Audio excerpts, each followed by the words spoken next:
Hi everyone, welcome back again in the bush of Western Australia, peace and quiet. Here's me at school, and one of the teachers who ran the cadets, the army cadets we had at my school, he used to play the last post, the reveille.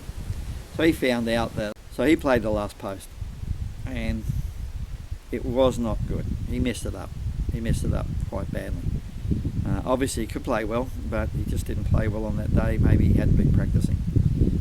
And then we had a minute silence, and then I get the nod, and I played reveille. So it's only short compared to last post and quite easy, so I played that. Anyway, around the school for a long time after that, people would say to me, "Oh, you're the trumpet boy." Rather interesting. "Oh, you messed up on the last post." And I say, "I didn't play the last post." "Yes, you did, we heard you." "No, that was the teacher." "No, you played it." "No, I only played reveille. He played the last post." Anyway, it went on and on. People didn't believe me. It was the teacher that played it. So in future anyway, I ended up playing the last post and reveille. Haven't got much memory of it though, but I know I did. Anyway, as a result of it, he got me into the cadets. And so rather interesting I think I was might have been in year 9 at the latest, maybe year 8. So, I'm 14, maybe 15-year-old, and he got me into the cadets. And then he wanted me to start a bugle band. So he had a whole bunch of... So in this cadet band, I started it. I can't believe that a student at school got asked to start a band. That's like a history for me of bands. So I remember teaching a bunch of my mates to play the bugle. They wanted to learn. He gave me, 7 or 8 bugles. And he gave me a book with bugle calls, and I taught my mates to play. And then I needed some drummers, and I didn't know how to play drums. But anyway, some people volunteered to play drums, and I taught them to read. It was interesting at my age teaching people to read drum music. I didn't really fully understand. I didn't play drums myself. But I did have a brother who played drums, so I know I learnt some basics and some drum rhythm patterns. I think one of them was called Black Cat. And I can't fully remember, but I could play it on drums now if I had a drum here. So I'd have this teaching these kids how to play some basic rhythm patterns, and then they had the rhythm patterns in the books, and I taught them how to play those rhythm patterns. So we had this cadet band. Now one of the boys, actually the best drummer of the boys in the band, was a guy called Jim, and we become good mates. We spent time on camps together, did lots of crazy stuff. We used to do things called tent hopping. We'd go on the camp, and they'd have all these army tents, A-shaped army tents that were put up, big timber each end, a big timber between them, and all the teachers would say, "Don't go tent hopping," because we know of kids who went tent hopping and they've badly damaged themselves. So when we were left alone, what did us boys do? We went tent hopping. So you get the tents one after another, these A-shaped tents in a line, and so you'd run up the first tent, throw yourself over the top, slide down the other side of the tent, run up the next one, throw over the top.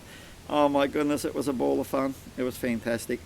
And because teachers said, be careful, you'll hurt yourself. You have to watch out for the posts and be careful. Or the pegs, the metal pegs that were in the ground. Serious pegs.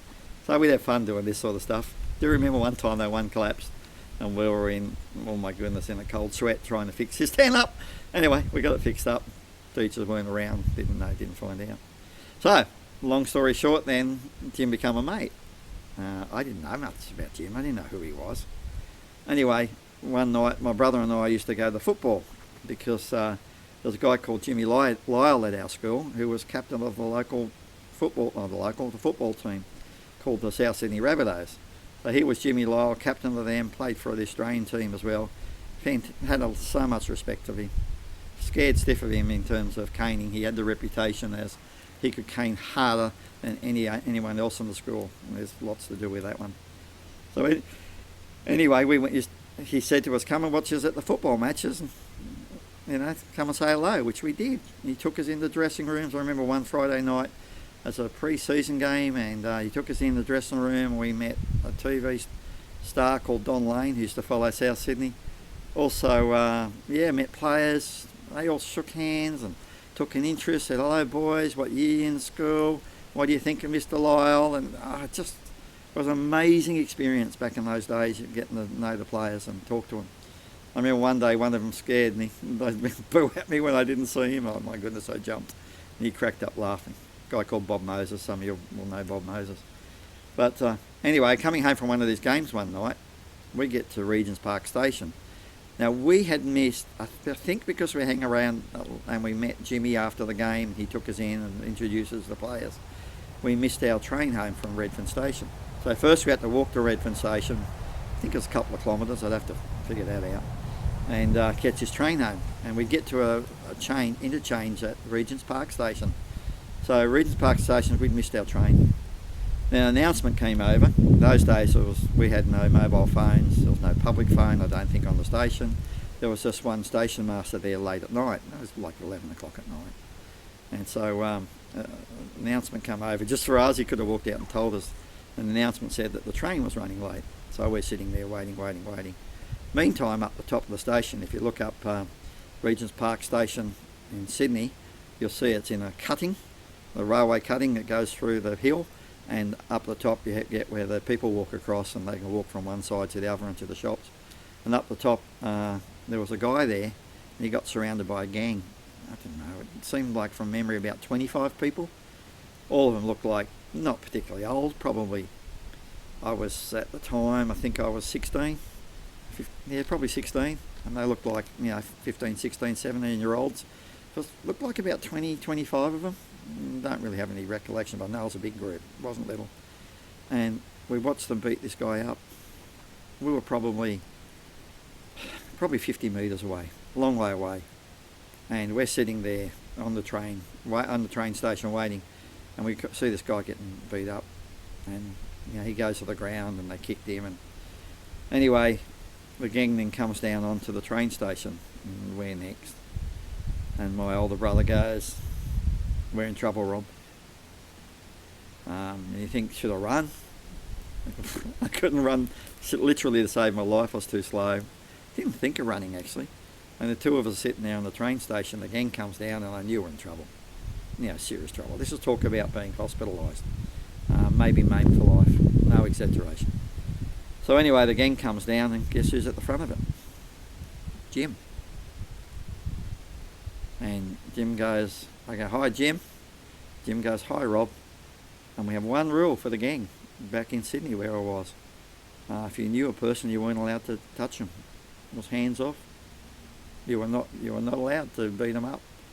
So I had a pass. My brother had a pass with me. They were not allowed to touch us. We got off scot-free.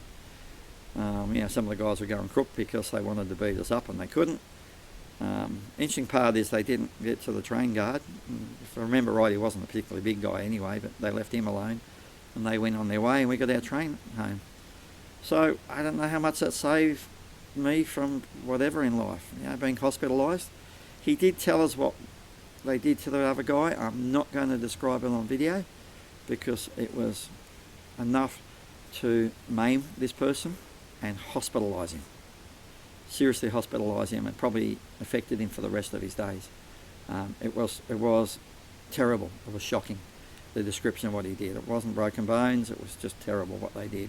But he was bragging about what they saw, which I found incredibly repulsive and incredibly gross.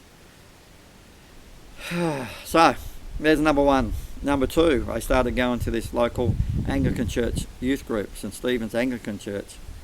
I think it was then called Villawood Church of England Church. And they had a youth group, and I went along to this youth group. And one night, walking home with two of my mates, and on the way home, we should walk across a paddock near a Catholic church.